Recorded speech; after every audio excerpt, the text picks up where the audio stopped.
эмеспи. Сиз жарыска кай мектептин атынан катышып жатсыз? Biz 53-cü mektepten geldik. Кандай спорт түрүнөн? Voleyboldan geldik. Gir götürүүдөн бар, кол күрөстөндөгү балдар келди. Жарыска деген дайындыктарыңыз кандай? Жарыска деген негизи 30-cü мектеп өтө керемет уюмдастырган. Баары жакшы, баары керемет өтүп жатыр. Баары жогору деңгейде өтүүдө. Оюнча бүгүнкү шара кандай деңгейде өтүүдө? Бүгүнкү шара өтө жогорку деңгейде өтүп жатыр. Себеби мектеп директору, мектеп ужуму өтө уюмчул жана жаңагы нелери өтө кең, жаңагы уюмдастырушулук кабилеттери өтө жакшы.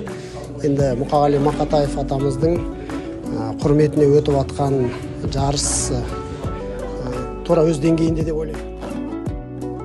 Жарыска кай мектептин атынан катышып отурсуз? Biz 53-cü мектеп гимназиянын атынан келип отурмуз.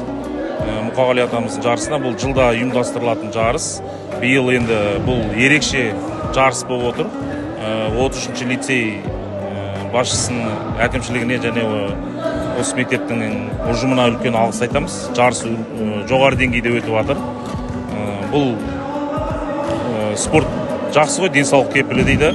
Спортпен шугулданууга ошентен сондай жакшы үлгүдө жарыс өткүзүп атыр деп ойлойм. Тек бул мектепке жакшылык, береке тилейм. Атамыздын тууган күнү куттуу болсун. Жарыс жогору деңгейде өтүп атыр. Саламатсыздар ма? Құрметті осы 30-cı мектепке жиналған барлық ұстаздар қауымы, бүгінгі Мукагали атамыздың 93 жасына арналып өтіп атқан іс-шара өте жоғарғы деңгейде өтіп атыр, өте керемет. Осы мектептің ұжымына үлкен алғыс айтамыз.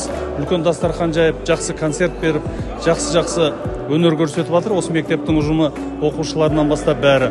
Осындай спорт залда мықты волейболдан жарыс болып атыр, гир көтеруден жарыс болып атыр, жаңа қол күрестіруден жарыс болып атыр. Осы қазақ елінде әрқашанда осындай жақсы іс-шаралар бола берсін, іс-шаралар өте берсін, жалғасын таба берсін деп айтамын.